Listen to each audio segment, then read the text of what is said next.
Buenas tardes. Hola, hola. Hola, hola.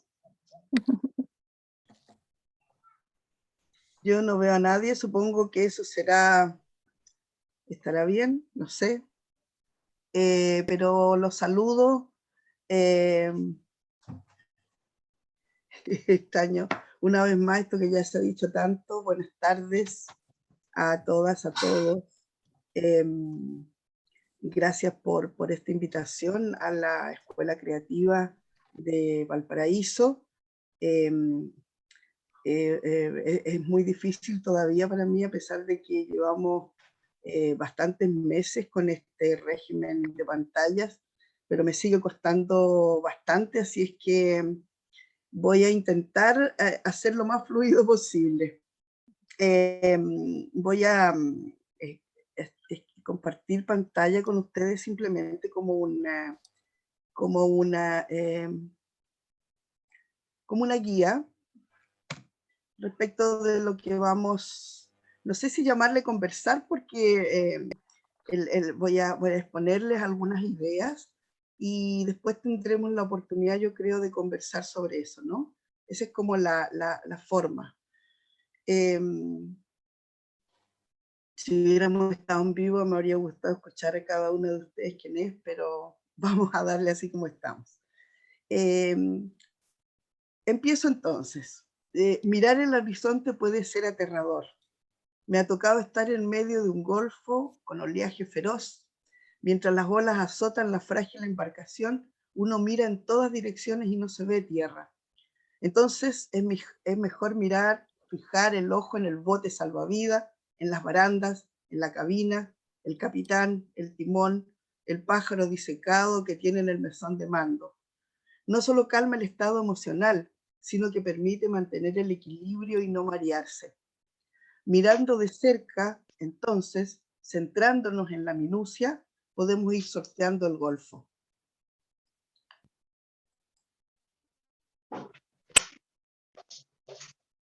Restos marítimos. Frente a la piedra de Achao quedamos al garete. Soy niña y recuerdo cómo aparecían y desaparecían a lo lejos las luces del poblado. Las mujeres lloraban, los hombres permanecían en silencio. Yo estaba extrañamente más allá del bote, unida al oleaje, de algún modo también furiosa y húmeda, flotando lejos de todos ellos, tan débiles, tan temerosos. El bote se va hacia allá cingando, uno se aferra al timón mirando un solo punto, la isla de los muertos. Ese texto está en el libro Técnicas para cegar a los peces, que se editó en 2019 en Ediciones V. Quise empezar con esta presentación como una especie de marco general, una metáfora de la navegación como escritura y un poema que da cuenta de la experiencia convertida, ¿cierto?, en poética un poco.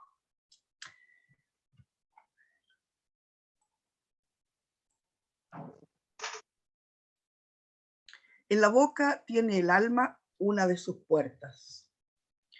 Cuando era niña me impresionó el cuento de hadas, me impresionó el cuento Las hadas, que escuché varias veces de boca de mi madre en las largas noches de invierno, cuando teníamos el privilegio de su voz elevándose por sobre el ruido atronador de los temporales. También lo escuché en la escuela, en esa escuela primaria que construía nuestra educación sensible, con un cuerpo de lecturas significativas, elegidas para formar almas en el sentido mistaliano, y no para entretener como oigo alarmante en los pasillos de la educación de hoy. Para las que no lo conocen, el relato cuenta la historia de dos hermanas con el típico binarismo de la buena y la mala. Una de ellas, sacrificada y abusada por una madre déspota, va al pozo a buscar agua y se encuentra con una andrajosa anciana a la que le ofrece agua fresca con buena voluntad. La anciana en realidad es un hada y la premia por su actitud generosa con un don. Cada vez que hable, saldrán de su boca piedras preciosas. La hermana mala va también al pozo esperando recibir el mismo don, pero su actitud engreída y arrogante provocan que el hada la maldiga con la disposición de que cada vez que hable salgan de su boca sapos y culebras, todo tipo de bichos repulsivos. Aún con el evidente afán moralista que podrían discutir algunos, para mí este cuento quedó grabado en la niña de entonces que todavía me compone, por la relación férrea que establece entre las palabras y la ética. La boca como abertura que deja salir lo que nos representa, que dice quiénes somos, de qué materia estamos hechos. También recuerdo que mucho más adelante, por unos años, tuve pegado en la pared del lugar donde escribía un pequeño relato que servía de timón, otra vez lo marítimo, ¿no? Para cuando las dudas eran oleaje que me arrastraba como una piedra sin pulir. Este es el relato. A ver si lo tengo allí, no me acuerdo si lo puse. Este es el relato. El viejo y cansado maestro estaba con miedo de que aquel penoso trabajo le impidiera terminar lo que reputaba la obra maestra de su vida, la sombra de una azucena. Sin embargo, continuó pintando sus diosas galantes hasta cubrir todos los muros, y en cambio careció de fuerzas para dar forma a aquella sombra. Cuando llegué a Valdivia a estudiar en la Universidad Austral, ya estaba seducida por el misterio de las palabras, cuando menos me había asomado inquieta a su materia lírica, en voces de poetas mayores que leíamos en las escuelas, primero, ¿cierto? Pero fue allí en Valdivia, en la década de los 80, cuando se desató la pasión por la poesía amarrada a la vida, los descubrimientos cotidianos, el destino de todos.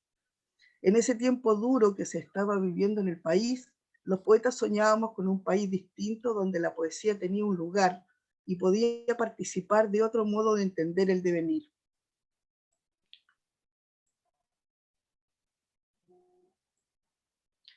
A Rimbaud, para volver a vernos mañana como siempre, el epígrafe, que es una inscripción en el nicho 31 en el cementerio Valdivia. Si supieras, Rimbaud, cómo está la vida en estos días, volverías a irte y con los nuevos adelantos le darías unas cuantas vueltas a nuestro pobre mundo. Porque es verdad que todo es difícil. Es verdad que solemos pasear nuestra precariedad en los colectivos, gritando por la salvación del alma. Es verdad que nuestros cementerios crecen y los llenamos de flores y mandamos a escribir las esperanzas en cemento. Y es verdad también que necesitamos fuerzas como la tuya para tomar por asalto la poesía. Sí, seguimos sufriendo por las mismas cosas, pero tú elegiste meterte de cabeza en el engranaje, declarando inalcanzable la maravilla, y nosotros solo desearíamos que hayas estado equivocado o que algún resabio de perversidad te haya hecho callar otra verdad definitiva, porque Rimbaud, el hombre no puede ser tan poca cosa. Ese poema, que es casi adolescente por el tiempo en que lo escribí, ¿no? Muy jovencita, para mí representa harto del tiempo valdiviano del estar en la universidad. Toda la tierra tenía una sola lengua y unas mismas palabras. Así leemos en el Génesis bíblico. Y en ese texto tan cercano a mi propia cultura, con su alusión a un tiempo mítico en que las cosas y las palabras estaban unidas, me sigue palpitando. Tengo también ese deseo por encontrar un sentido primordial a las palabras, verlas como un poderoso lazo cuyo fin es envolver amorosamente al mundo. Sin embargo, cada vez es más evidente que ese cordel está roto y tratar de remendar, recomponer, está en el centro de mis preocupaciones como poeta o trabajadora de las palabras. Lo primero, como sabemos todos, fue oral. Así ha sido para las comunidades y pueblos originarios, también para mí en la primera infancia, escuchando relatos y conversaciones de la gente más antigua, voces que han sido presentes como el agua de un cauce que corre paralelo a lo escrito, más cargado de secretos, con una densidad subterránea que va arrastrando claridades y detritus. Hay que poner oído a ese magma que está en la boca de los mayores, que se ha sostenido a través de generaciones, que a veces parece perdido, pero se las arregla para flotar sobre todos, entre todos. Igual como los ríos, a veces se adelgaza, parece secar su caudal, y sin embargo, unido como está al origen, basta con entregarse a lo natural para sentir que somos parte de un todo, y que cada gesto tiene un sentido en la composición mayor. Quiero decir que una buena parte de mi crianza ha sido en comunidades pequeñas, donde lo colectivo es fundamental tanto para la sobrevivencia concreta como para el tramado de un imaginario propio. Cuando Byung-Chul Han habla del hombre de hoy y lo identifica con una nueva masa que se ha formado en las redes sociales e Internet, dice que los individuos que se unen en un enjambre digital no desarrollan ningún nosotros. El enjambre no es coherente, no se manifiesta en una voz y por eso es percibido como ruido. Una masa de soledades, diría Juan Luis Isern, el obispo emérito de Chiloé, que tan importante fue para nosotros, una parte de nuestra historia acá, que producen una masa de soledades, que producen una bulla parecida a las palabras, pero no tienen la vocación de comunicación. No hay un espíritu, un alma. Y es palpable como en nuestros días hay un abandono de las palabras como territorio del encuentro.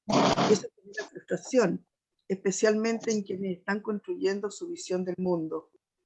Durante décadas se fue moldeando un sistema al que parecía interesarle especialmente que no tuviéramos palabras para decirnos, para entender quiénes somos y en ese sentido servir de consumidores a críticos fascinados por la promesa del divertimento que ofrece el consumo. Y ahora, cuando estamos a las puertas de un cambio de este modo de ver las cosas, es inevitable hacer el símil con la Torre de Babel, ese barullo donde cada uno trata de hacerse oír en el enjambre, cada uno expone en lugar de escuchar o realmente poner su capacidad de comprender a los demás.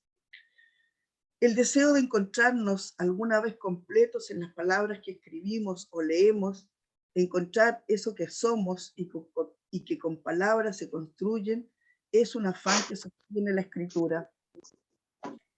En esta maraña de voces que ocupan los espacios públicos y privados, escuchar la voz propia, dejarnos tomar por el silencio para escuchar quiénes somos en realidad y desde ahí salir al encuentro con otros, tener perlas para darles a nuestros vecinos la riqueza que somos. Esa misión de la poesía, como la entiendo hasta hoy, es, yo creo, fundamental.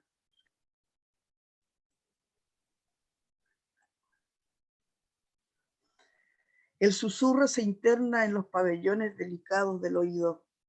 Teníamos desapego por el éxito personal, por el dinero, pero no queremos una vejez arrinconados, sin parte en todo lo que es bello. Solo un momento se ha roto la armonía total del mundo. El nuevo territorio está abierto, dice Ligia. Este es un breve fragmento del libro Ligia, también del año 2019, editado por LOM. Como la mirada poética revela las ocultas relaciones amorosas entre las cosas, su poder está en construir imágenes que titilen y sigan alumbrando aunque no sea en primer plano. Imágenes que actúen como silencio y reserva también. Pienso en esas palabras que se hinchan con la humedad ácida de estos días y luego es capaz de volver inteligible en sentido profundo la piedra feliz del entendimiento. Esta lengua con la que escribimos y hablamos es una lengua traspasada por el parloteo vacío, incesante, lengua que es corrompida en los discursos públicos y ya sabemos que cuando las palabras se corrompen, la comunidad se desintegra, pero es también una lengua asombrosa que se recrea todo el tiempo. Hace poco Adriana Valdés hablaba de titubeos en el lenguaje como un momento estimulante para el pensamiento. ¿Cómo decir? Un momento de la construcción, de elaboración de un lenguaje común, no con la lógica del adversario, sino con el esfuerzo de remiendo, restablecer el tejido del entendimiento para poder construir un diálogo. Intentar con las palabras una articulación frente al desamparo. Si la poesía nos sirve para reunirnos, para vincularnos con nuestro entorno y actuar, ¿para qué sirve? El tanteo entonces como despliegue por los intersticios del orden establecido, de la legitimación de ciertas formas. Estamos invitados a revisar las viejas estructuras, sacudir el polvo y remecer las estanterías. La poesía se trata de palabras cargadas con una visión de mundo. Se trata también del silencio necesario, del deseable sosiego para vivir en comunidad. Se trata de diálogo, de preguntas y de incomodidad. Se trata de formar parte aún desde el espacio de la duda. El verdadero puente son las palabras, me digo. El territorio mayor del que me siento ciudadana es la materia del amor encarnada en las personas y su interminable hondura. Creo que la literatura sirve para salvar vidas. Suena audaz y seguro que muchos discreparán de esta afirmación, porque en esta sociedad de consumo el arte sigue siendo uno de los últimos bastiones donde no tiene sentido hablar de lo útil o necesario. Y sin embargo, creo firmemente que el arte tiene un efecto poderoso, por ejemplo, para los niños y jóvenes en formación, y que el artista puede mantener su total independencia y aún así generar obras que por su honestidad, consistencia, densa contenido, mueven en otro que lee, mira, oye los materiales de su propia percepción.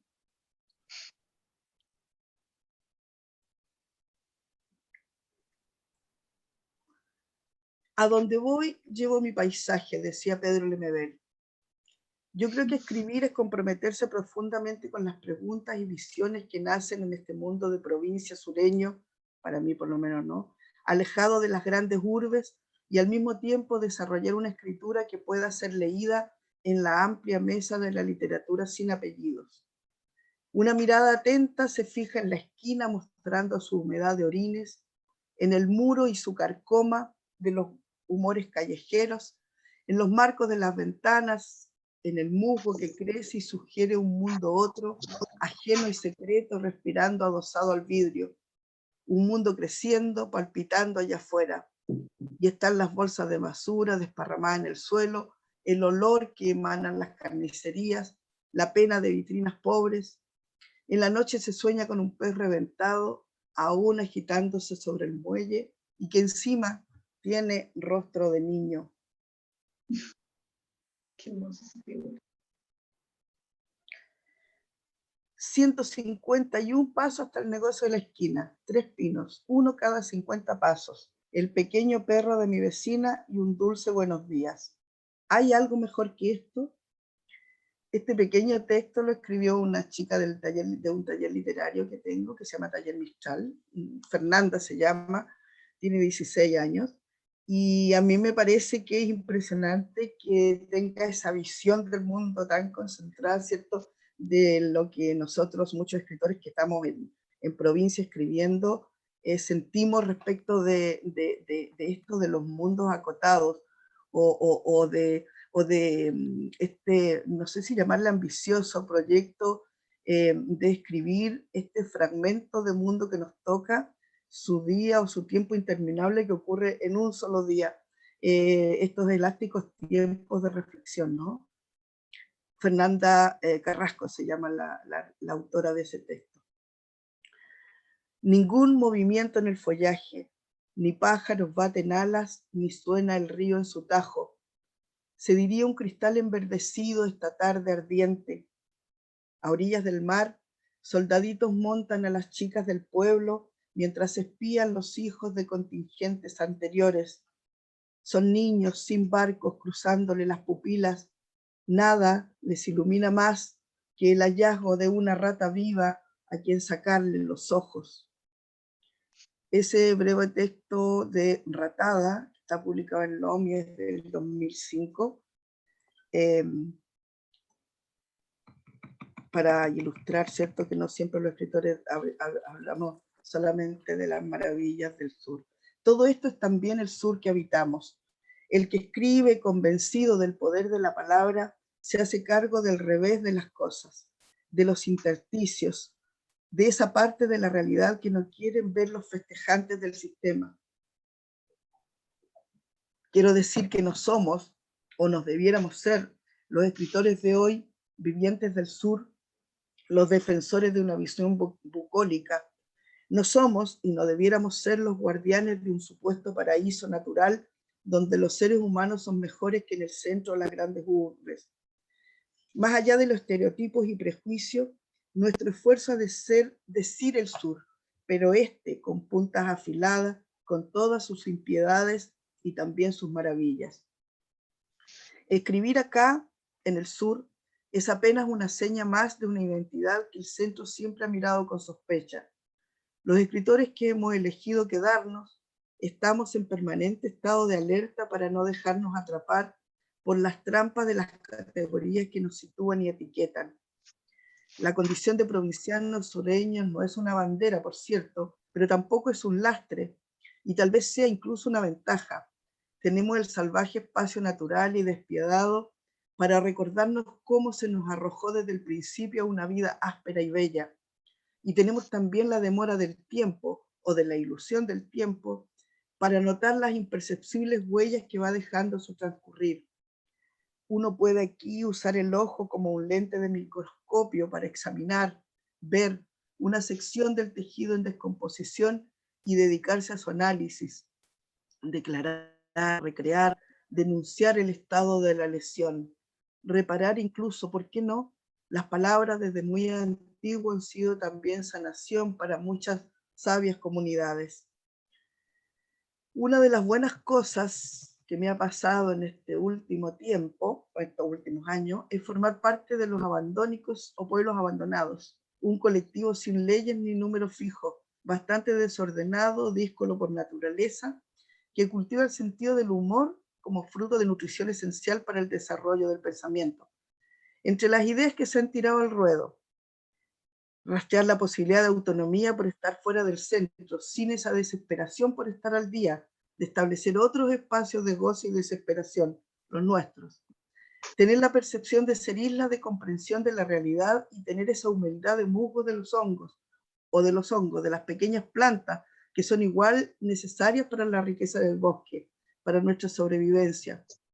Mostrar, y cito, imágenes de la devastación, otros simios como yo, hundidos en pueblos abandonados, dice Christian Heise. Y la cosa es en serio, dice, hay que dibujar de nuevo los mapas.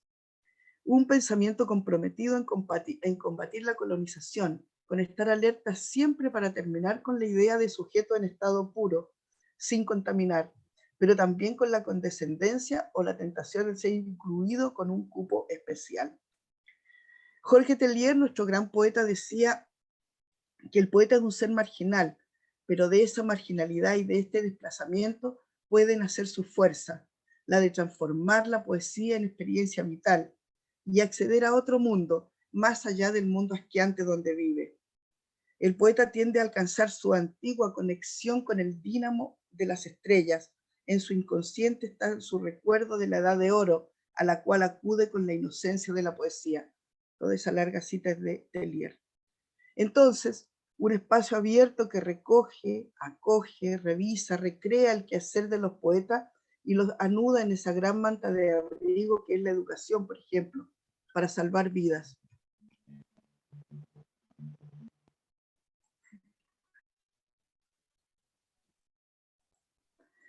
La verdad es que no creo en la inspiración. Considero que no hay tema vedado para la poesía. Cada elemento del mundo es interesante para mí. Por lo tanto, solo me preocupo de tener encendida la curiosidad, el afecto y la ligación con lo que me rodea. Así van apareciendo temas o imágenes que no sé muy bien cómo lo hacen, pero van cuajando solo y se vuelven creaciones de lenguaje.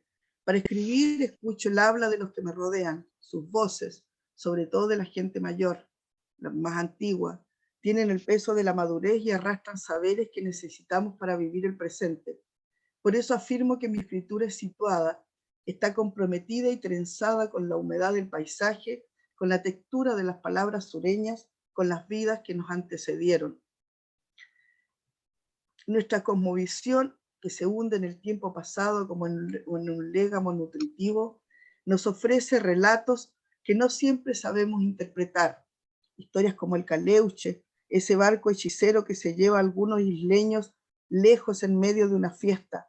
Una sola noche, dicen los que han vuelto, porque afirman que muchos han vuelto. Una sola noche de manjares, música, encantamiento. A veces se sueña incluso con ese rapto nada de feroz que los alejaría de la orilla del sacrificio. pero el viaje termina. Tras esa fiesta de exceso se regresa a la orilla sabiendo. Se vuelve viejo, solo y abatido casi siempre como de otro tiempo. El mito nos habla desde la profundidad de la metáfora. Ese tiempo nuestro es el caleuche, el buque de arte que encanta, enamora los sentidos y arrastra lejos de su vida cierta, de los suyos, a los isleños. Es una bruma de la que siempre se regresa y llegará el tiempo en que a esta fiesta le llegue la resaca también. Devastada la tierra, nos pide explicaciones. Hoy que estamos sumidos en un presente perpetuo, de incierto porvenir, recordamos la descripción del escritor colombiano William Ospina, quien advirtió hace bastante tiempo, abro comillas, cito, un planeta que durante milenios ha sido el escenario más propicio para la vida, para nuestra forma de vida, podría transfigurarse entre nuestros ojos en una morada inhóspita de sol calcinante, de aire tóxico, de agua impotable, de pieles irritadas, de complicaciones respiratorias, donde los tejidos enloquezcan, los sentidos se alteren y los gérmenes escapen a todo control. Este párrafo que me pareció apocalíptico cuando lo leí hace unos años, se vuelve lucidez a la hora de mirar nuestros días y también nos habla de la capacidad de los creadores para leer las señales del medio, anticiparlas. El creador logra a veces desplegar un eco que se suma a otros destellos y algo nos ayudan a comprender, establecer un diálogo con otros que supera la palabra porque se nutre del origen, porque alude al orden del universo y aunque sea en chispazos, ilumina parte del enigma que somos.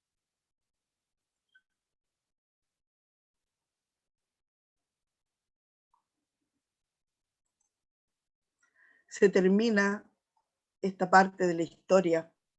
El fiscal sigue dando la hora a campanadas. En este valle de lágrimas algo se acaba y no hay fanfarria ni discurso. Hubo imágenes de alerta, no podemos quejarnos, niños corriendo con calaveras en las manos, el incendio del Lidia que dejó un forado ennegrecido y el pez con ojos de niño recién nacido. Hace ya tiempo que los dolientes se habían desentendido de sus muertos y que los hijos pusieron en venta las casas de sus padres. Abriré la boca y pegaré los labios al confín de las raíces, mi voz contra la tierra ahogada, que el silencio actúe como concha de ostra, mientras dentro de sí se concentra la materia de una perla. Desde ahora. Ese poema también está en Técnicas para secar a los peces. A propósito de escribir desde la provincia y desde el pequeño lugar que a uno le toca, este es un pequeño fragmento de un libro, uno de mis primeros libros, allá por el año 1991. Cual caracol que rodea su universo de 2 metros con un hilo de plata, esta casa soy yo.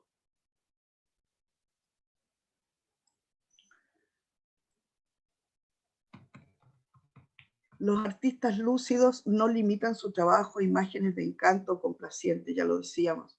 Están en permanente litigio con las miradas propias, ¿no? Y las ajenas sobre un territorio especialmente complejo. Un verdadero artista se abre y abarca en su imaginario también lo oscuro, aquellos que los demás no quieren ver. Así hay que mirar de frente el oleaje duro, maloliente de nuestro mar enfermo. Hay que admirar el paisaje, pero tener plena conciencia que la tierra sufre debajo de ese tapiz, aprender que su dolor es el nuestro y buscar nuevas formas de recuperar una vida respetuosa. Concibo la escritura como un ejercicio ligado a nuestro presente, siempre atento a la búsqueda de esa voz que nos trenza con otros para mejorar el mundo que vivimos. Hacer poesía como otros forman personas, sembrar la tierra, cultivan frutos, construyen puentes. Trabajar con las palabras para decir y comunicar en la forma más diáfana posible, aún entendiendo que la materia prima es umbría. Está todavía latiendo la materia del afecto. Allí es donde debiéramos volver. Esa es la trama verdaderamente necesaria. Las palabras nos construyen. Ahora necesitamos palabras para decir estos días y los venideros, Palabras útiles como un hacha de mano o un martillo, palabras que nos permitan vivir, pero también crear futuro. Aquí es donde tiene que estar hoy la poesía, en imaginar un nuevo país, un nuevo archipiélago, decir quiénes somos, hacia dónde vamos.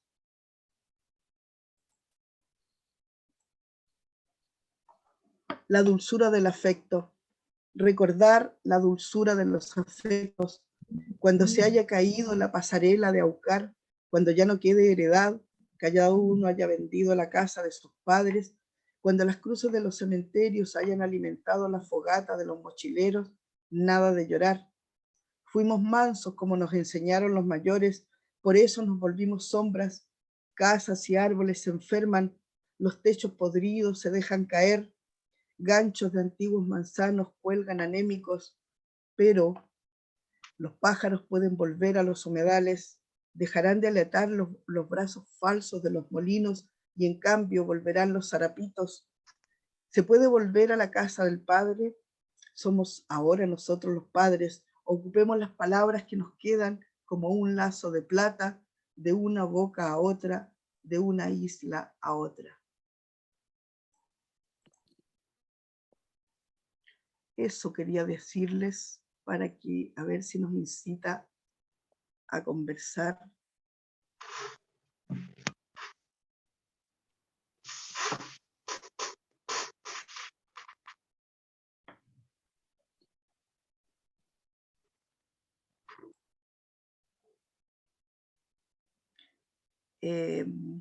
No sé si quieren hacer algún comentario, una pregunta, leer algo ustedes, contradecir. Hola, yo había Hola. levantado la mano tecnológicamente, pero mejor hablaba porque Y parece que no. mejorable porque sabe que tengo que ser muy sincera, yo soy muy mala. Por ejemplo, no veo las manos, no veo, más bien no veo casi No, ninguna cara.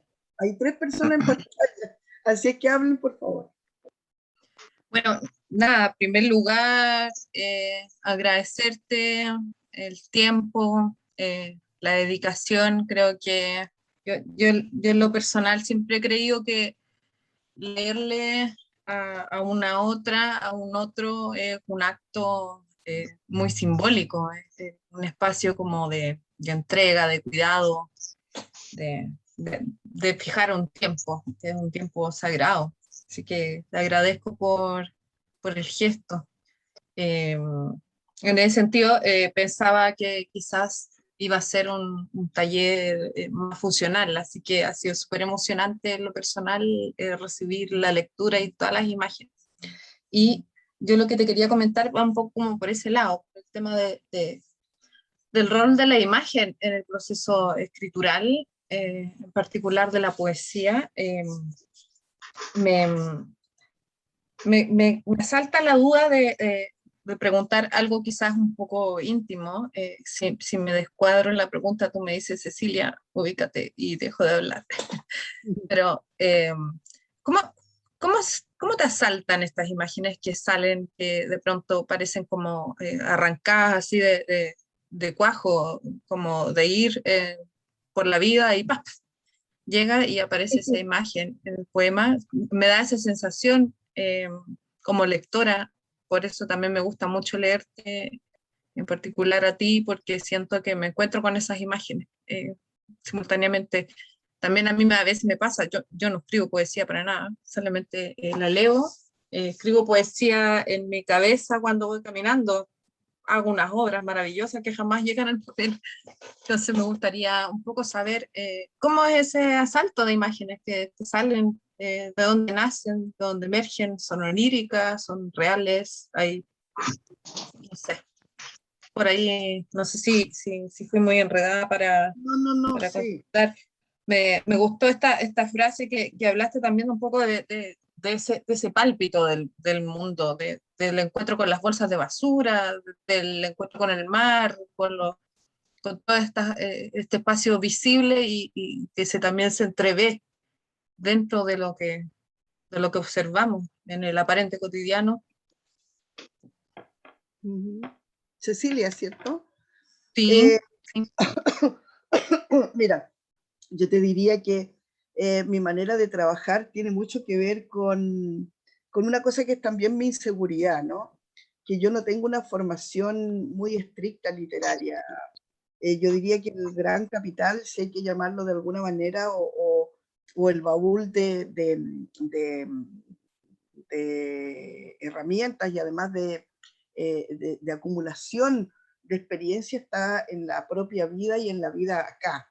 Yo creo que la riqueza es sobre todo la capacidad de escuchar y de mirar y sobre todo de interesarme. Yo creo que lo que es la columna vertebral de lo que hago es mi profundo interés por las personas y las vidas que tienen. Te voy a contar una cosa para que más o menos veas cómo trabajo este fin de semana. El viernes nos fuimos a una islita pequeña que se llama Kenak y que queda bastante lejos de aquí, como a 1 hora y media desde Achao, pero desde Ancud a Achao es otra hora y más, y que tiene varios tramos. Es una isla muy alejada, que fue como importante en el archipiélago, tuvo oficinas públicas, registro civil, etcétera, y ahora no queda nada. Hay casi puros ancianos, hay muy poca gente, se han ido todos, las familias detrás de los hijos a estudiar, después no pueden volver porque no hay nada que volver a hacer a las pequeñas islas. Pero los puros 2 días que estuve, por ejemplo, tengo impresionantes imágenes. Una, en el pequeño taller que hicimos, cuando terminamos la actividad a la que habíamos ido, una conversación así distendida y una señora contó que había salido en la noche, no hay luz eléctrica en la noche, no, en los calles no hay luminaria. Entonces sale y una bauda la intentó atacar y se lanzaba contra ella a picotazos y ella intentaba echarla y la bauda volvía a atacarla y tuve una lucha con la bauda, dice, y tomé una rama y peleé con ella hasta que la maté. Y toda la gente estaba preocupada porque le decía que la bauda es el símbolo de quien trae noticias a los lugares. Entonces, ¿cuántas noticias se murieron con esa bauda? Solo para contarte eso, todavía no tiene ninguna proyección, tal vez no lo ocupe nunca, pero basta que uno escuche eso, es imposible que no te gatille alguna cosa. No, caminar por esas casas que fueron alguna vez espléndidas y que están cerradas porque no hay nadie adentro y todavía quedan muebles y todo porque es más caro llevárselos que comprar nuevos, es imposible que tú no dejes de ver un mundo desmoronándose en muchos sentidos, ¿no? No solo en el práctico concreto, sino que de una cultura que se está terminando, que ya no tiene casi oportunidades de desarrollarse como lo fue hasta hace unos 40 años. Entonces yo simplemente ando alerta y yo creo que las imágenes están por todas partes. El poeta valdiviano Jorge Torres lo decía muy bien, decía que la realidad era un campo aurífero y lo único que hacíamos los poetas era ir con la picota sacando pepitas de oro de la vida cotidiana. Y yo creo que eso lo hago bien. O sea, no sé si escribo ni logro hacer un tramado como yo quisiera con eso, pero encontrar pepitas de oro, sí. Aquí yo creo que está lleno y como yo creo que la empatía, me encanta escuchar a la gente porque las puras vidas personales están pero llenas de experiencias extraordinariamente ricas, fascinantes, hasta los seres más abyectos, ¿no? Que lo hay, gente horrenda.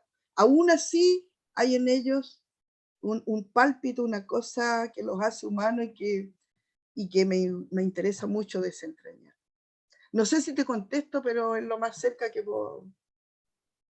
Sí, muchas gracias. Muchas gracias. Hola, tenía levantada la mano. Bueno, yo soy Catalina Carrasco Araya y en este segundo te estoy escuchando desde igual la región de Los Ríos, desde Lanco, que es un pueblito chiquitito del cual soy, al que tuve que volver por razones de pandemia, porque yo soy estudiante de periodismo de la Universidad de Santiago, pero no tenía mucho sentido seguir viviendo en Santiago si las clases iban a ser online. Así que tuve que volver a la casa de mi abuela, acá en Lanco. Y hoy día, queriendo hacer como una relectura un poco de tus poemas, me encontré con que habían liberado La Voz de la Casa, y lo leí. Sí, Y sí. fue una experiencia muy, muy bonita porque me reencontré con este espacio, que es el espacio de mi infancia, de mi niñez, que es la casa de mi abuela, pero me reencontré en la pandemia con cosas que antes no me daba cuenta o cosas que antes no les daba el valor que ahora les doy. Entonces fue súper bonito irlos leyendo mientras veía como el segundo piso de la casa, la colección de fotos de mi abuela. Decía, wow, qué buena oportunidad, qué lindo que existan estas oportunidades para reencontrarnos en espacios comunes. Y nada, más que agradecer, qué bueno que lo hayan liberado. Y nada, eso. Oh, gracias a ti. Les cuento a todas, yo se lo iba a mandar porque me mandaron el correo, todo se lo iba a mandar igual más rato en la noche o tal vez mañana en la mañana para que cuando mañana nos encontremos.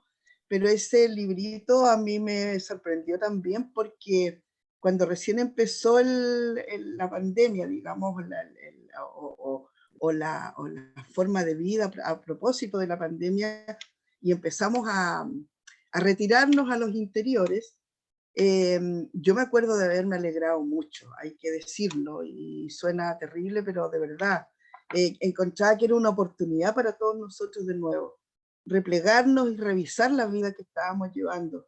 Eh, y cuando escribí esos textos, que son poquititos, ¿no?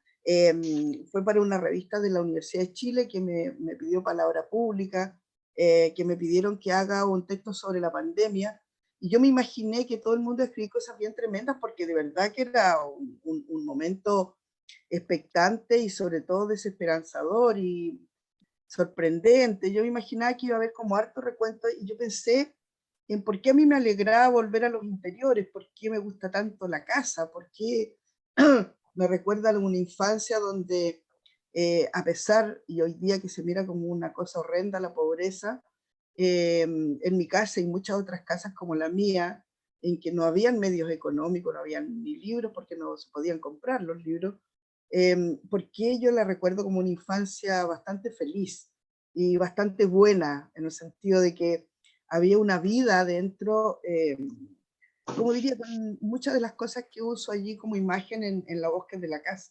Y a la Universidad de Talca, a José Tomás Labarte, en realidad el editor, se le ocurrió liberar lo que dure la peste. Nosotros pensamos que iba a ser hasta diciembre del año pasado, que iba a ser como un año, la voz de la casa en el aire, pero da lo mismo, son poemas, los dibujos, para que sepas, son de mis nietos, y existe esa versión y también una en papel que hice para regalarle a algunos amigos, que es re bonita. Pero son esas cosas, imágenes como se llama, y pretendían ser también ejercicios para vivir el confinamiento, porque las familias antes, no lo sé si en todas partes, pero acá en el sur, con esos tremendos inviernos muy crudos, tenían que idear formas de mantener a los niños y la cohesión familiar y la vida dentro de las casas, con un cierto, como diría yo, amable y festivo también, ¿no? Formas de ser felices en los adentros. Y eso es lo que está un poco recogido en ese libro. Pero eso los voy a mandar después, o sea, ahora en la noche, mañana a ustedes, a todos para que lo vean. Había más gente, creo, que quería decir algo, pero yo no sé cuáles levantan su mano, no sé. Preferible que hablen, ¿no? Hola, Hola. mm, muchas gracias por todo lo que nos compartiste, muy inspirador. Em, yo quería hacer un comentario igual que me surgió en torno también a lo que preguntaba Cecilia, cómo, cómo se fija uno en estos detalles o cómo se escribe en estos detalles. Me recordó a el prólogo que escribe Raúl Zurita del libro de Leonel Dielaf, Se ha despertado el pájaro de mi corazón, eh, porque en el primer párrafo de ese prólogo él habla de que en la naturaleza existe un ul, como un sonido propio de las cosas. Y en ese sentido, cuando Cecilia preguntaba como, cómo se hace para escribir ciertas cosas, yo siento que a veces no es que uno le dé voz a las cosas, sino que la misma naturaleza o los mismos paisajes le hablan a uno. Y uno solo como que es como un canal de esa voz, más que sea una voz propia. Eso quería comentar. Me parece súper bueno, sobre todo porque yo creo que lo que contaste está en el centro de otra de las preocupaciones que yo como escritora tengo siempre. ¿Qué tan importante será la vida de uno, lo que uno tiene que decir, sus opiniones? Quiero decir que ese ego como crecido, como esa especie de persona que no es tan importante como escuchar al mundo. A mí, como digo, me interesan mucho los seres humanos, sus pequeñas historias, y eso es mi nutriente fundamental. Y también, por supuesto, lo que tú estás diciendo, si uno pone atención y ojo, insisto, la realidad está llena de elementos con los que uno puede trabajar en un pequeño espacio acotado y todo. Hay cientos y miles de ocurrencias, de experiencias, de memoria, y lo que uno hace es entregarse. Eso de ser un canal, sí, aunque se parece a esas experiencias místicas, que ojalá uno las tuviera, yo no le saco el cuerpo, pero eso de ofrecerse, ofrecer la voz propia, ofrecer el trabajo también, porque esto no es solamente llegar a escuchar, hacerse una idea, ¿cierto? Una imagen, recogerla como con una red, ¿cierto? Y después tirarla sobre la página. Hay bastante trabajo, yo suelo ser bastante meticulosa en textos que parecen muy simples y muy sencillos, a veces trabajo años. Les voy a contar una anécdota, ya que estamos en un trabajo de experiencia escritural, ¿no? Cuando escribí El nombre de ninguna, que tal vez debe ser uno de los textos que yo en lo personal considero mejor terminados, de lo mío, por supuesto. Siempre es una pelea, uno siempre encuentra que se quedó corta, que estuvo mal, que por qué terminó así este libro, pero en ese libro yo no estoy tan insatisfecha, creo que y trabajé como 5 años en ese libro. Tenía pero cerros de cuadernos, de libros que leía paralelos, todo, y mis hijos me veían en esa función, 5 años de trabajo, y cuando salió el libro y tenía 37 poemas, la cara de decepción de todos para eso, y eso era todo, porque trabajo y voto mucho, mucho más de lo que queda, evidentemente. Yo creo que como toda persona que quiera realmente buscar una expresión donde vaya eliminando, ¿cierto? A lo mejor todas estas cosas espurias y trate de dejar límpida, nítida la imagen, que es lo fundamental, yo creo, en lo que trabajo, en lo que escribo. Rosabeli. Sí. Hola, ¿cómo estás? Me llamo Olga, agradecer este espacio. Y quería hacerte una pregunta que en el fondo tiene mucha relación con lo que estabas conversando recién. ¿Cuándo en este ejercicio en este encuentro con la poesía, que parte siendo de alguna manera tan íntimo, muy relacionado con el mundo y con lo que nos rodea, pero también muy íntimo, tú te das cuenta un poco de que esa voz se transforma de alguna manera en una voz colectiva que quiere ser compartida? Te lo pregunto desde alguien que está en esta exploración, en este ya como querer hacerlo de una manera, no solo como el sacar imágenes o desde la exploración, sino que también desde el querer permanecer, profundizar, pero de hacer este ejercicio de mostrar, de empezar a mostrar lo que uno escribe. ¿Cómo fue ese proceso en ti? Me gustaría que si pudieras compartirlo. Olga, sí. A mí me parece que en esto sí que yo voy a ser súper sincera, que no tengo idea. Me parece, no me acuerdo cómo se llama la niña que habló recién cuando habló del poema, el prólogo de Zurita, cuando ella hablaba a través de esto de canal y de que las cosas tienen su propia voz.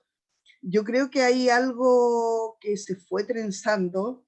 Yo creo que hay dos elementos fundamentales que me pasaron. El primero, que fue el haber escuchado estas historias extrañas, fantásticas tal vez, hay gente que las encuentra fantásticas, de decir que las vecinas digan fulanito es brujo y yo lo sé porque le tiré una piedra cuando iba volando y al otro día andaba cojeando, es decir, cosas que nos parecen fuera de lo real, escucharlas como parte de la cotidianidad, yo creo que fue sustantivo desde que era muy pequeñita, escuchando esas cosas. Segundo, las lecturas que no comprendía bien, pero que en la escuela básica, y yo creo que ustedes son muy jóvenes para tener esas lecturas a lo mejor, pero nosotros no, yo creo que los profesores y la idea o el canon, o como quieran llamarle, de lo que tenían que aprender los niños de este país a ser república, creían en nosotros porque nos daban textos que era imposible que yo entendiera a los 6, 7 años, y sin embargo quedaba reverberando en alguna parte. Gabriela Mistral habla de eso. Mañana quería citarle un fragmento sobre eso. Pero el tema de que esas dos cosas, esa especie de confianza en las palabras, primero como expresión de mundos que no son lo que uno ve, conoce nomás, sino que otros mundos posibles que están presentes y que uno los vive. Segundo, esta cantidad de palabras que llegaban a uno como cojón de herramientas, ¿no? Como elementos los que podía usar, aunque no pudiera en ese momento, sabía que estaba acumulando para el futuro. Y, yo creo también, bueno, que la confianza que tienen en la educación y en la cultura que tiene nuestra comunidad de Chiloé. Eso hizo que yo creyera, ¿cierto?, que había un camino para mí en ese terreno. Y digo que no entiendo muy bien por qué, porque yo fui muy porfiada para la poesía. Me puse a escribir desde que era muy niñita. En séptimo básico me publicaron el primer poema y seguí escribiendo siempre. ¿Sabes lo que creo, Olga? De repente cuando pienso que algo pasó en algún momento en que perdí esa cosa como vergonzante de sentir que tenía que estar probando cosas o comparándome con nadie, sino que de algún extraño modo pensé que tenía un lugarcito en el mundo y que ahí podía decir algo. Y lo empecé a probar con mucha más razón después en la universidad, en que tuve compañeros mucho más talentosos que yo. En el grupo índice casi todos eran más cultos que yo, casi todos habían leído más que yo y sabían y tenían una capacidad para escribir espectacular, y sin embargo alguno, por lo menos recuerdo a uno que era como nuestra punta de lanza, y de pronto no escribió más porque fue tal su pasmo cuando se empezó a comparar con los extraordinarios poetas que leía, que yo siento que ahí hay un error de forma, ¿no? Yo nunca hice compararme con nadie, no siento que ahí haya ningún destino, no es posible simplemente. Sería de tal modo el apabullamiento que no haría nada, que es lo que ha pasado a mucha gente, ¿eh? Que se pasma y que se inhibe porque siente que su, que su universo de palabras y todo no se va a comparar nunca con fulano, sutano, perengano. Y yo encuentro que ese es un error muy grave, porque de hecho como soy profe creo que eso ha tenido mucho valor en mi discurso pedagógico también. Cada persona es única, inestimable lo que tiene para ofrecer. No se conoce, ni siquiera conoce una mínima parte de lo que es capaz de hacer. Y cuando a mí me asombra, así como se asombran los chicos, cuando van descubriendo, tirando palabras en la página, y no pueden creer que lo hayan hecho eso, lo leemos 2 meses después, no pueden creer que sea de ellos porque somos seres extraordinarios, y yo, ¿cómo diría? Seguridad que tengo de que cada persona que conozco tiene cosas extraordinarias para decir, para mostrar, para contar, ha hecho que también yo crea que tengo un lugarcito donde puedo decirla. Y cuando creo realmente que un libro o un poema se acerca a lo que yo he concebido como, entre comillas, buena poesía, es cuando más se parece a las voces de donde yo he estado sacando el material. Hay muchos libros y poemas completos para todos los que están escuchando en que casi no hay nada mío, sino que solo frases y palabras y diálogos que he escuchado a gente. Hay poemas en que yo solamente he puesto el título. Hay imágenes que las conservo tal cual se las he escuchado a otra persona, conversando, por supuesto, no es que me ponga a copiar de los libros ni de los poemas de otros, pero me refiero a que están en el aire, en las palabras, en las bocas de las personas, en las representaciones que tienen del mundo, en las representaciones de sí mismos. Y eso, Olga, de no compararme con nadie, de sentir que yo puedo decir alguna cosa y trabajar en pos de eso, porque buscar esa palabra que realmente lo diga uno, ese es el viejo tema de que mientras más uno se parezca a sí mismo, más particular va a ser su palabra poética, menos se va a parecer a las otras. Pero no empezar por la comparación, sino que siempre es uno en la medida del tema. Uno con sus esfuerzos, uno con su trabajo. Yo he sido como una hormiga, he trabajado por décadas para pulir versos. Y no importa ahora, desde hace como 2 años, hay alguna figuración pública, pero en general es un trabajo de hormiga, no es como que uno llega y hace un libro. Cada uno de los libros entre uno y otro han habido por lo menos 5 años, 4 o 5 años. Y el último año he publicado un poco más, pero no era porque no se estuviera haciendo desde mucho antes. Es trabajo, el ser sencillo es trabajo.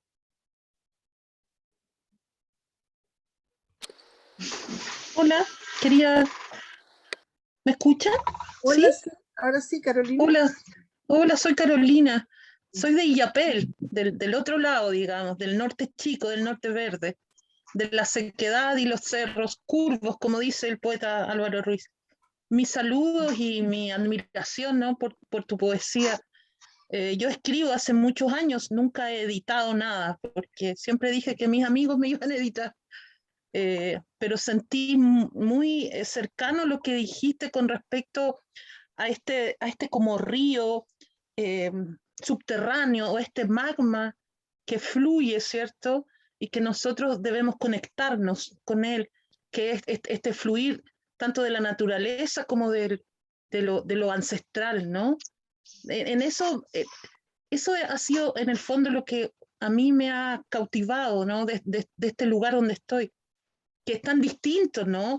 Que es tan distinto a la selva del sur, a la tradición del sur.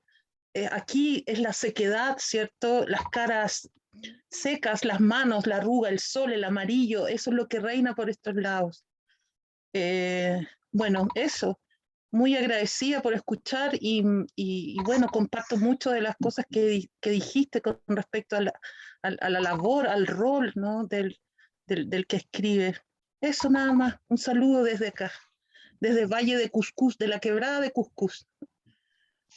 Qué bonito, yo conocí por la poesía.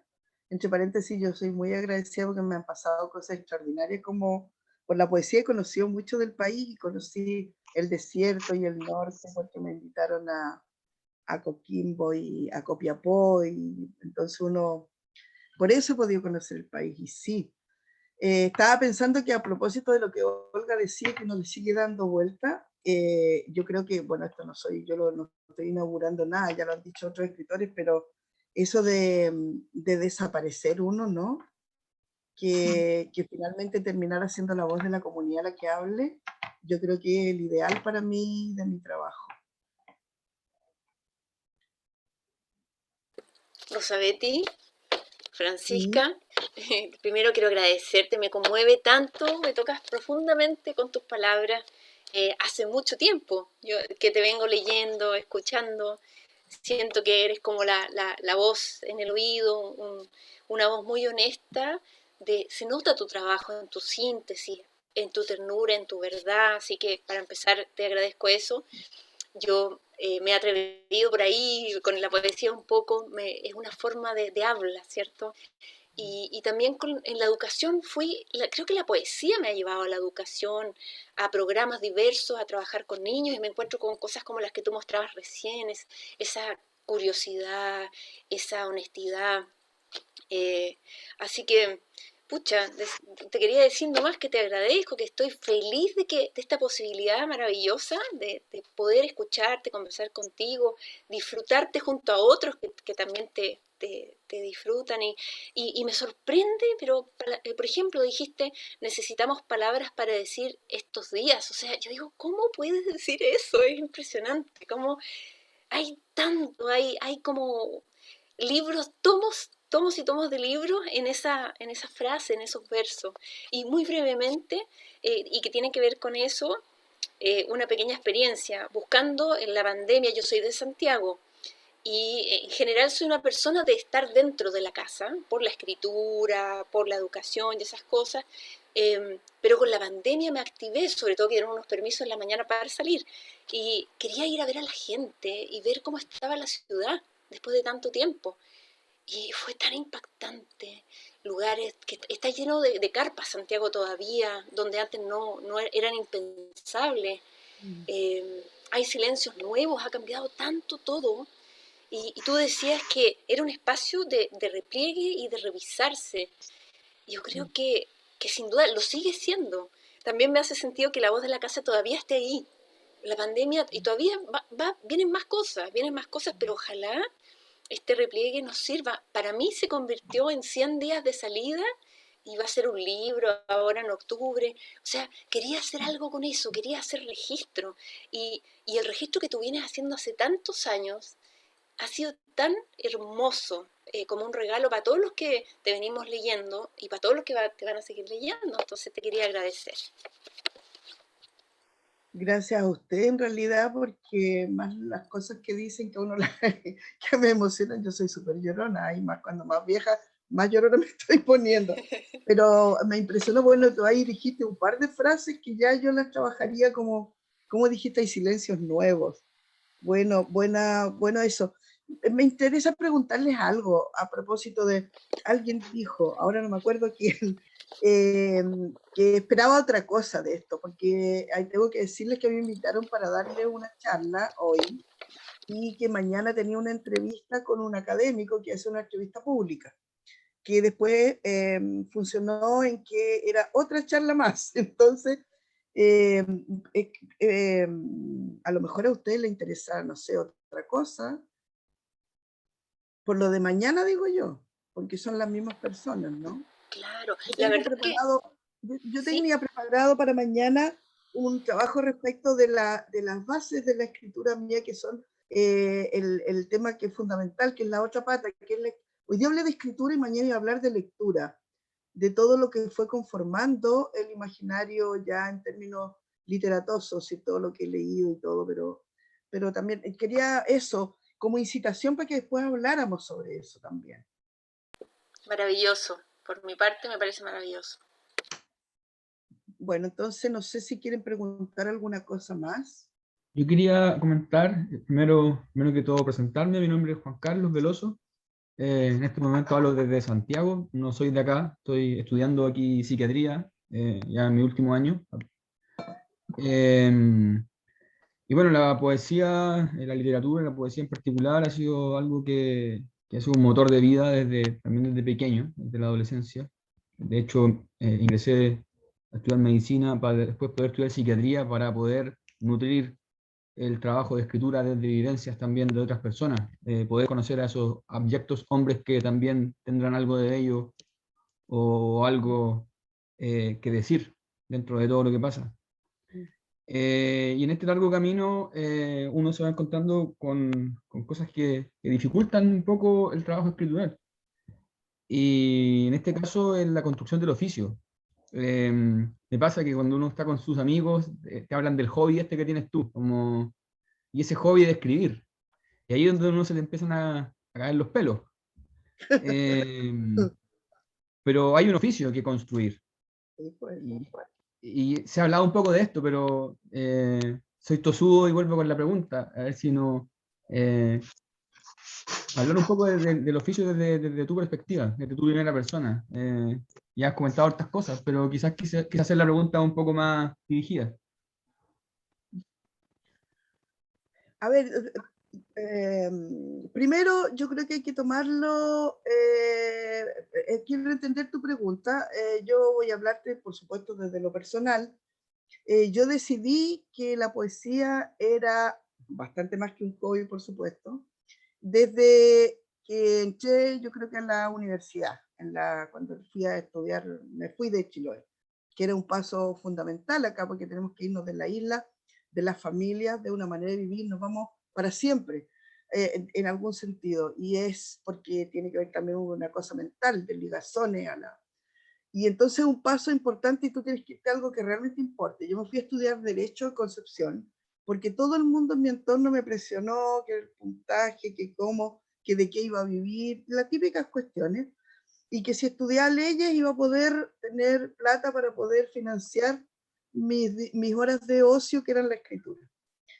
Yo dije, voy a dar la oportunidad a esto, y estuve 2 años y fueron espantosos porque es una carrera en que tenés que memorizar y trabajar y dedicarte horas y horas, y uno no puede porque es una aridez, yo no sé, habrá gente que lo puede hacer seguro, porque para eso somos una variedad de seres humanos impresionante, pero yo no puedo, yo necesito tener esto como columna vertebral. ¿A qué voy con eso? Que tomé la decisión cuando me fui a Valdivia de que este era el centro de mi vida. Y eso significa que todas las decisiones que he tomado después tienen que ver con eso. No me muevo de Chiloé.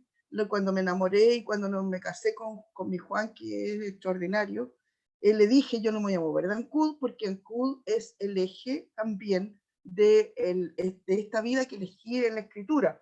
Porque honestamente, siento que he edificado todo la palabra y el imaginario lírico que uso en torno a esta vida en provincia y a este sur, y lo he dicho explícitamente en todo lo que les hablé antes, es decir, es una escritura situada y elegida para ser así.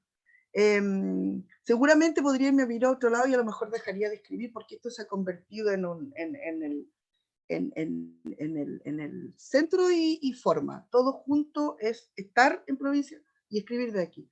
Pero ¿a qué voy? Con que cuando uno elige así y va ordenando todo en torno a eso, también se le hace evidente a los demás. Es decir, yo creo que a nadie se le ocurriría a esta altura de mi vida decirme que es un hobby, a nadie, ni siquiera a la gente que menos sabe de literatura. Y si no, yo estaría ahí para pararle el carro igual, porque además uno está defendiendo la vida de otros también. Yo estoy en una campaña ahora, por ejemplo, acompañando a gente que es impresentable que les pidan cooperación, y menos cómo están las cosas, como siempre, a músicos, a diseñadores, a gente que hace de la creación su oficio, que le pidan que haga favores, que vaya gratis, que etcétera. Y yo creo que no se lo pedirían a un médico, no da una consulta gratis, a menos que, bueno, hay ocasiones, claro, siempre, pero me refiero a que como concepto general, la gente considera que los artistas, como nuestro tiempo libre, lo hacemos. Bueno, pues no es el caso. Es decir, yo defiendo, por ejemplo, yo tengo, ustedes no tienen por qué verlo, pero tengo la cabeza así llena de cuestiones, porque ni siquiera descanso cuando duermo, porque estas imágenes y la relación con el mundo, con la vida, duelen mucho, y uno, ¿cómo te diría? Yo no soy una persona pesimista ni sufriente, no. Yo celebro harto la vida, pero influye lo que le pasa a otro, me influye mucho, me influyen en la manera de pensar, de elaborar y de vivir el cotidiano. Por lo tanto, tú estás siempre en funciones. Un creador no es que tenga de 8 a 1, como hacía Neruda, que decían que tenía, no trabajaba de 9 a 1 y después de 2 a no sé qué. Ese horario no se justifica ni se compadece con lo que hace un creador, que normalmente está siempre bullendo en su cabeza, no solo las ideas, sino que las emociones, y eso es un peso tremendo.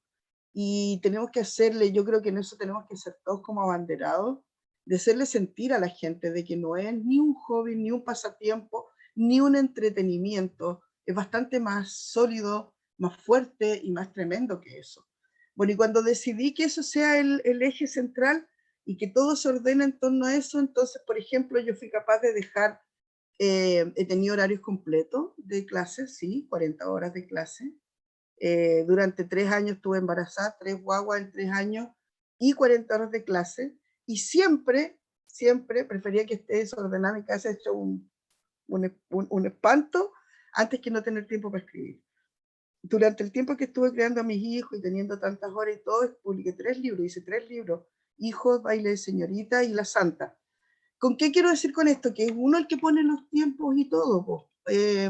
Yo me acuerdo que he leído vidas de escritores, que algunos han tenido vidas tremendas y sin embargo, bueno, algunos se han destrozado físicamente por eso, porque tienen que encontrar por lo menos esas 3 horas o 5 horas o lo que necesiten para permanecer en el oficio, que es un trabajo que hay que darle todos los días algo. Yo lo he superado también, y si a usted le interesa mi experiencia, con que todo el día ando con libretas, tengo muchas libretas, y estas imágenes que se me vienen, por ejemplo, este viaje a Kenak fue casi medio cuadernillo, este cuaderno está medio con todo lo que viví ahí, porque ahora no me sirve de nada, simplemente anoté cosas. Cuando me siente a escribir, seguramente voy a estar el día entero en eso, pero por lo tanto uno puede pasar meses en que solo toma apuntes, y los apuntes los puede tomar entre medio de las clases, en la micro cuando va andando, yo en el, no sé, hasta almorzando, de repente se me ocurre alguna cuestión, voy a buscar mi libreta y anoto. Todos esos apuntes que no se pueden ir, porque si uno los pierde va perdiendo toda la idea, eso sí que no perdonan. Esas pepitas de oro que llama mi amigo Jorge Torres, ¿no? Que eso que uno saca de la realidad, esas tiene que cogerlas y dejarlas en alguna parte guardada. Y quiero decir que lo principal, y voy a insistir en eso del oficio, es sentir que es lo importante, lo que mueve la vida de uno. Entonces uno le encuentra lugares, espacios y todo eso. Y los demás lo van a leer como lo lee uno. A veces la actitud vergonzante hace que los demás lo miren así, pero cuando uno está tan posicionado, parado sobre sus 2 pies en la palabra, como que no se da el espacio a que te miren así, o que te digan, o yo soy muy vieja y ya no lo hacen, y ustedes son muy jóvenes y todavía les pasa.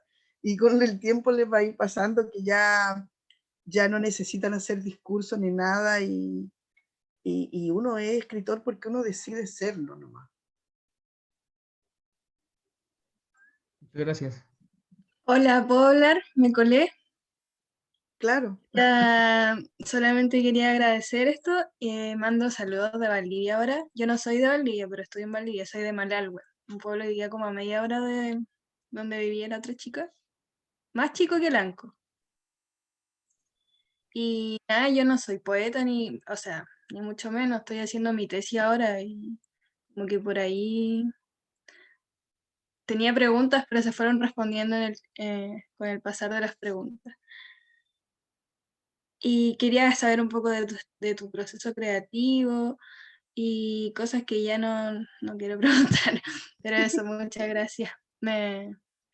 Ahora estoy escribiendo, pero otra cosa, nada que ver, pero igual siento que me ha servido todo esto que has hablado. Muchas gracias. Bueno, qué bueno, ojalá les sirva para algo, de eso se trata. Casi todos los encuentros sirven para alguna cosa, por lo menos. Para la Javiera, aunque no haya preguntado, bueno, igual tiene que ver con lo que Juan preguntó recién, pero como anécdota, que a lo mejor uno no debiera contar estas cosas, que es como el tripal, o como decir, como la costura del revés de la camisa, pero cuando yo escribí El nombre de ninguna, me acuerdo exactamente cuando empecé a escribir ese libro, porque iba por la calle Pudeta, aquí en la calle principal, y en un kiosco había el diario que llegó aquí de la línea del Mercurio, que yo detesto porque trajo todos esos males de los...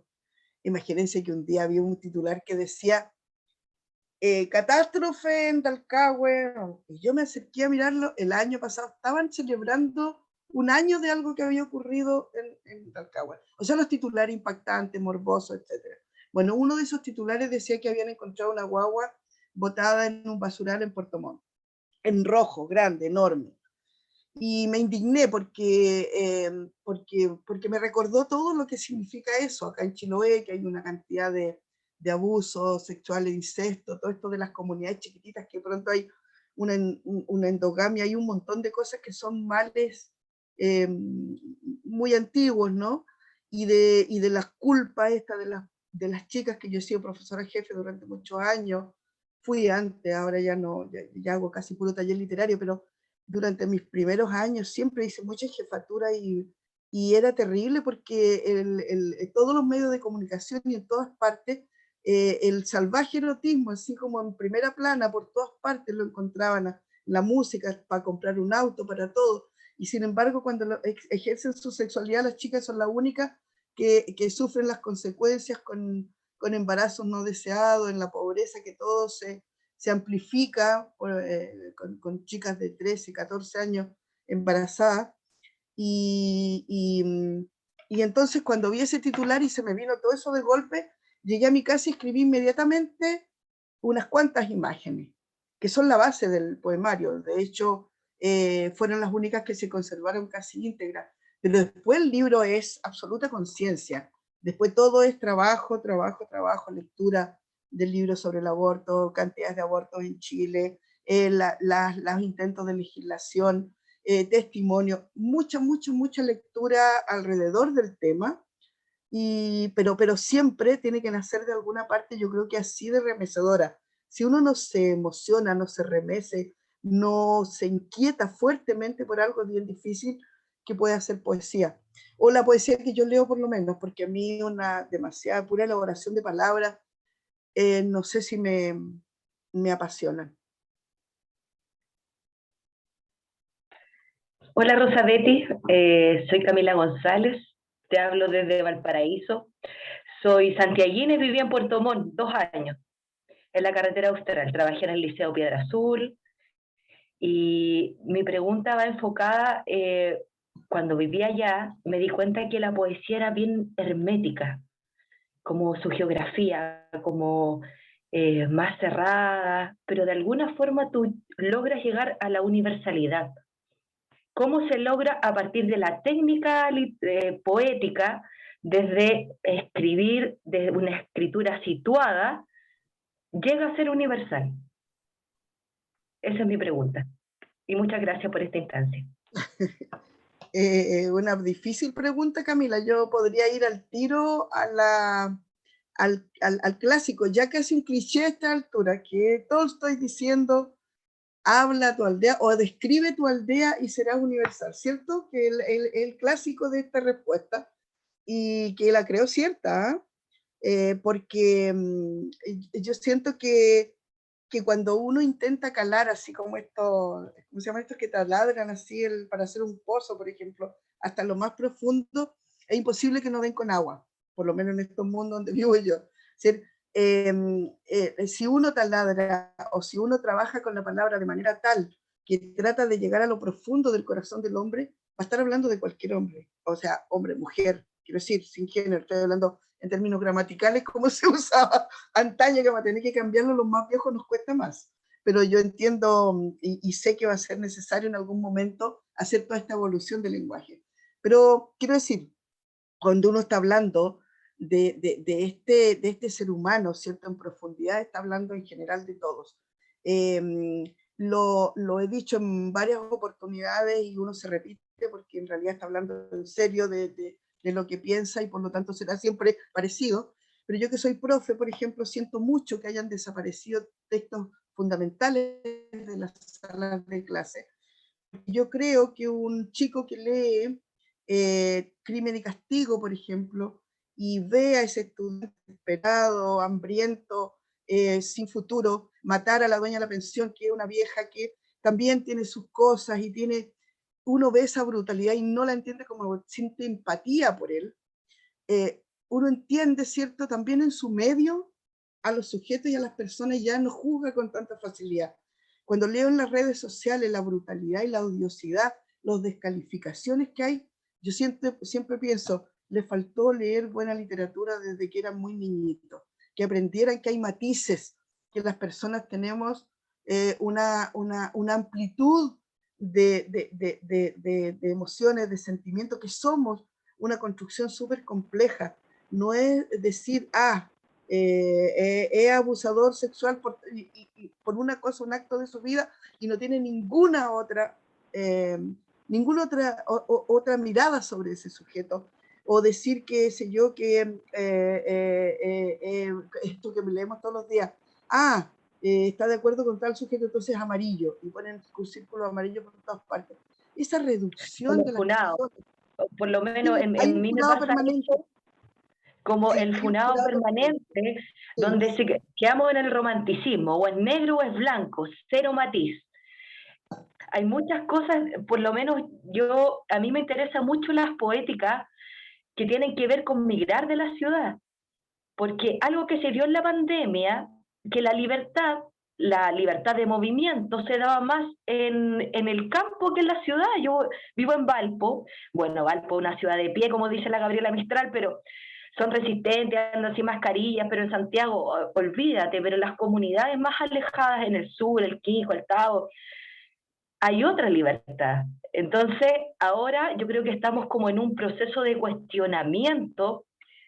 Primero la escritura, yo creo que existe un boom de la escritura, pero una escritura posicionada desde el yo. Mi experiencia con respecto a lo que me está pasando, como un ejercicio terapéutico.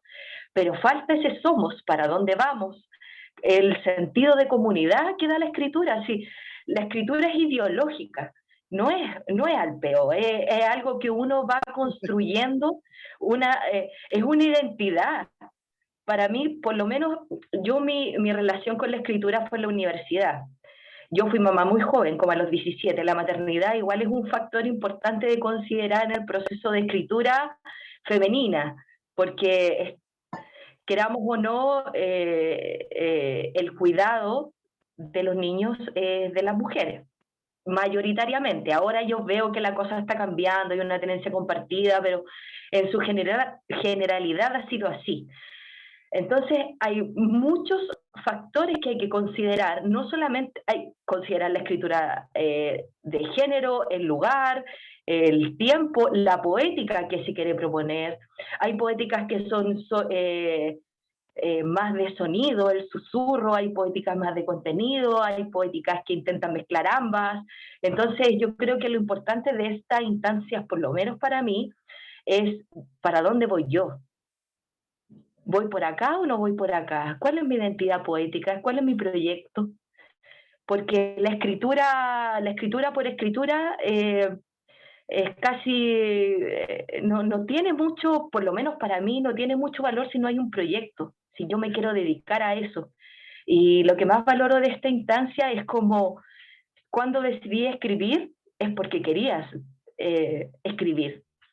A mí me pasó eso, por lo menos este año, de que ya tenía mucho roce o rastro con la literatura, y dije, ya, voy a escribir. Y me metí a todo de ayer que había. Así que estoy muy contenta con esta instancia. Gracias. A propósito de lo que decía Camila, tal vez interesante acotar lo que dijo sobre que este tiempo ha generado mucha escritura. No solo aquí, yo estuve leyendo que en Francia, bueno, en realidad en un montón de partes se han desatado como ejercicios de escritura y gente que está contando su experiencia, etcétera, lo que me parece maravilloso. A mí siempre me ha sorprendido la confianza en las palabras, porque, ¿cómo podría decirlo?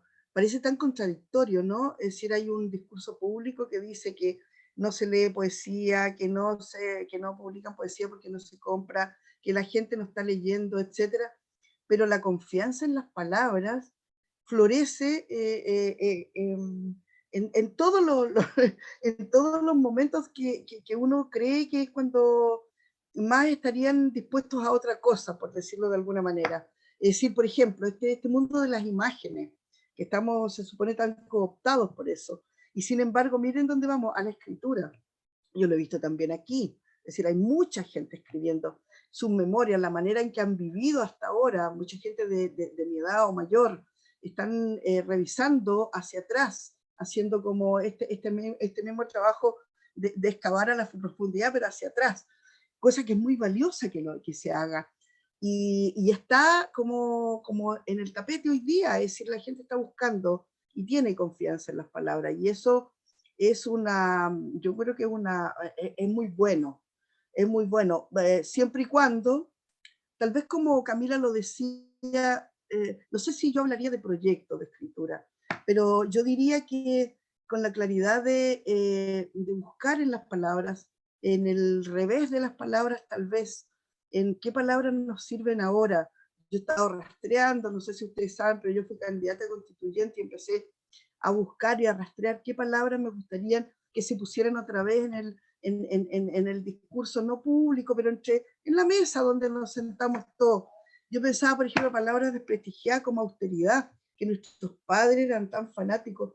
Ya ni siquiera es una decisión nuestra, o sea, es hasta una cuestión moral hablar de austeridad. Es decir, no puede ser, ¿cierto?, que lo que nos está pasando, hoy día escuchaba en las noticias la cantidad de vehículos, de autos que se están importando y que se están vendiendo, que es un síntoma de lo imposible. Es imposible que continuemos con el consumo como está hasta ahora. Lo sabemos racionalmente, pero pareciera que como las palabras nos construyen, las palabras tienen un peso y van armando realidad, tenemos que buscar formas de decir en que vayamos terminando, porque es como estos números y todo lo que nos dan todos los días cuando hablan del COVID. Se convierte en una rutina y no nos hace ni siquiera ruido, ya ni siquiera lo escuchamos. Y hay una cantidad de gente que no tiene ningún miedo al virus, ni miedo ni ninguna cosa. O sea, no existe, porque nos acostumbramos a ver el tema de las inundaciones y de ese incendio horrendo que hay en Grecia, y podemos hacer un largo etcétera de las desgracias sin que realmente tengan la estatura de desgracia, porque no estamos usando las palabras correctas en términos de decir el peso que tienen en nuestra vida, en nuestro futuro, si es que existe ese futuro, en el porvenir, en los niños de hoy, cómo van a vivir, etc. Quiero decir que la gente que cree en la escritura tiene que estar siempre pendiente de eso, de darle una nueva vida a las palabras, retirar a lo mejor del discurso aquellas que están tan usadas y que ya no dicen nada, como quien tiene un vestido, ¿cierto?, ya tan gastado porque le gustó alguna vez, que está mejor comprarse otro, hacer otro, buscar una tela nueva, distinta. Perdonen que lo diga así, pero son cuestiones prácticas, concretas de experiencia. El tema de los clichés, que está lleno, donde tocamos hay clichés. Yo creo que ese es uno de los peligros más graves y que nosotros tenemos que sacarle el quite. Tal vez uno por eso, yo cada vez escribo más corto también, mis textos son bastante cortos, porque trabajar en contra de los sentidos públicos, evidentes, obvios, y de los clichés, es un trabajo arduo, y entonces uno tiene que irse quedando con el chicharrón, con la pepita de oro, y eso es un gran trabajo. Bueno, no les quiero dar la lata en realidad. Mañana vamos a volver a conversar. Pueden preparar baterías de preguntas si quieren. Conversemos otro poco mañana. Yo ahora apenas los corte aquí a todos los correos que me mandaron. Voy a mandar la voz de la casa por si lo quieren leer. Y son pequeñas imágenes nomás y podemos conversar de eso también mañana. O tal vez ustedes traigan texto y leamos y comentemos, ¿no? Igual la fuerza en la poesía con imágenes pequeñas es súper difícil de conseguir. Yo como en los haiku es pura fuerza, es como una bala, así, es algo pequeño pero que logra un impacto muy lindo. Así que es un gran desafío escribir con fuerza. O sea, siempre. Bueno, escribir es un desafío en realidad. Eso, no sé si alguien quiere decir algo más o seguimos mañana.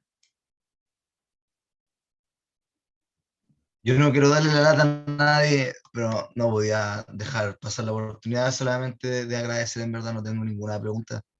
Fue muy emocionante la experiencia, la sesión. Jamás pensé que iba a escuchar de su boca así los poemas que él leía, así como con ahínco, ¿no? Fue de verdad hermoso. Yo le doy muchísimas gracias. Muy lindo. Estoy ansioso por lo que vayamos a ver mañana. Bueno, muchas gracias, Pablo. Ya con eso sí que me voy, porque ya me va a hacer llorar y yo eso no quiero, hacer el loco no. Chao, gracias a todos, nos vemos mañana. Adiós. Chao, muchas gracias. Gracias. Muchas gracias. Nos vemos mañana. Chao, gracias.